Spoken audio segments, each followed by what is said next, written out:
mujtahid. Ya. Makanya coba aneh nggak? Aneh gitu nih. Orang sekelas Imam Ghazali, sekelas Imam Nawawi misalnya, sekelas Syekh Fakhruddin Ar-Razi. Mereka itu kok taklid sama Imam Syafi'i? Aneh nggak? Aneh. Orang cerdas-cerdas itu. Tadi saya bilang, orang cerdas itu paham keadaan dirinya, apa yang dia tahu, apa yang dia nggak tahu. Ada Habib yang dipermasalahkan, namanya Faqih Al-Muqaddam. Faqih Al-Muqaddam ini, saking diagungkannya, beliau itu dikatakan oleh murid-muridnya, engkau ini sudah layak membuat madhab baru.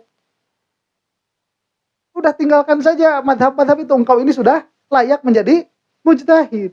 Masalahnya ada nggak madhab Faqih Muqaddam? Kenapa? Karena dia tahu, itu sangkaan kamu aja. Ya kamu ngomong gitu karena kamu bodoh. Iya, kamu ngomong gitu karena kamu bodoh. Jadi kamu menyangka saya ini mujtahid. Saya mah tahu saya bukan mujtahid. Paham? Kayak sekarang orang-orang bilang guru kumpul, wah hebat. Bukan guru kumpul yang hebat, yang bilang hebat ya yang bodoh. Ya. Yang bilang hebat ya yang bodoh, bukan guru kumpulnya yang hebat. Jadi apa kayak zaman sekarang tuh guru kumpul, wah hebat, merungkatkan Pak Alwi sama satu orang saja rungkat. Apalagi kalau Imam datang, itu tidak menunjukkan pinternya guru gembul, itu nunjukin keawut-awutannya orang yang muji begitu. Paham ya? Ada satu lagi nih kisah Imam Ghazali. Imam Ghazali itu gimana kurang cerdasnya? Sampai sekarang disebut-sebut terus Imam Ghazali, Imam Ghazali, Imam Ghazali. Imam Ghazali itu pernah merasa di dalam dirinya saya sudah menjadi mujtahid. Pernah merasa. Gimana lagi orang udah ngerasa kok.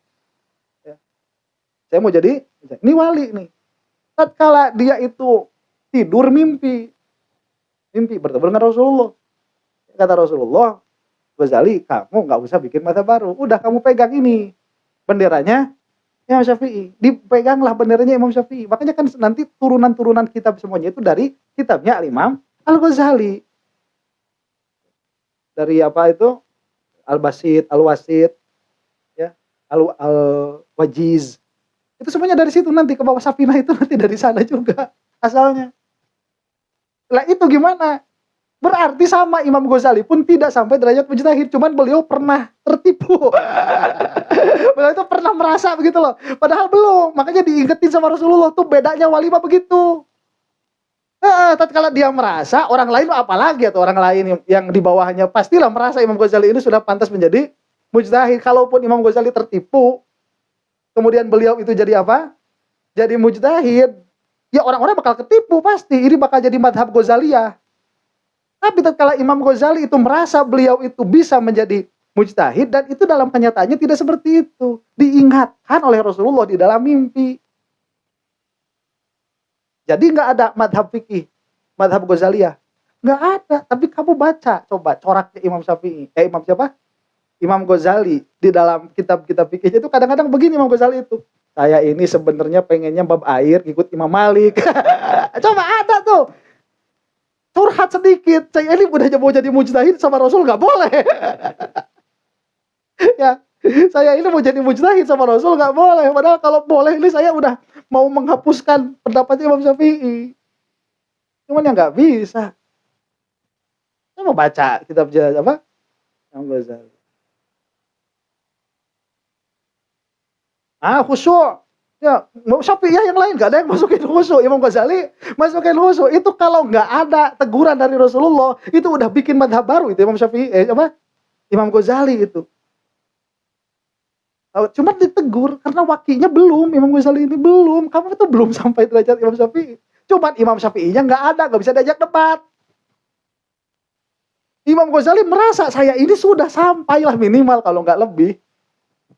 Nah, kamu baca Qisṭasul Mustaqim, kata Imam Ghazali, saya ini kalau dikatakan kalau dikatakan bahwa yang namanya imam itu adalah orang yang menerima ilmu langsung dari Jibril, ya saya enggak. Dan Ali pun tidak, kan begitu. Ali pun tidak, kan ngobrol sama Syiah nih Imam Ghazali itu. Ghazali ngobrol sama Syiah. Ghazali, kamu itu harus ikut sama imam. Coba apa takrif imam itu? Kalau pengertianmu yang namanya imam itu adalah orang yang mendapatkan ilmu dari Jibril, saya bukan imam. Imam kamu siapa? Ali. Ali pun bukan.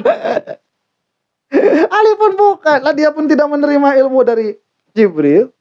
Tapi kalau pengertian kamu yang menjadi imam itu, yang mendapat pengajaran dari Rasulullah, Ali imam tuh. Saya juga. Coba ayo. Saya juga. Lah kok bisa? Saya belajar semua hadis. Itu perkataan Rasulullah. Apa bedanya dengar langsung sama baca? Sama. Yang Ghazali, tong diturutan ku urang mah macan terjemah. Tong diturutan dari syarek kumaha? Imam Ghazali. Imam Ghazali ini mah tatkala beliau baca hadis dia tahu mana yang sahih, mana yang tidak. Dia tahu bagaimana murad kemungkinan A, B, C, D. Iya kan? Kalau kamu bilang yang namanya ini belajar langsung dari Rasulullah, saya sama dengan Ali. Kalau kamu menyebutkan bahwa Ali itu lebih mulia daripada saya, sepakat. Namun itu sahabat saya bukan. Tapi kalau mengatakan Ali itu lebih pintar daripada saya, kamu tahu dari mana? Debat aja saya enggak sama Ali. Ayo, Imam Ghazali itu mau gimana? Itu. Ya. Ini hebatnya para ulama dulu. Makanya enggak nemu. Nah, nemu madhab baru sekarang. Madhab Imadiyah. Itu sudah sah disebut sekte sebetulnya itu.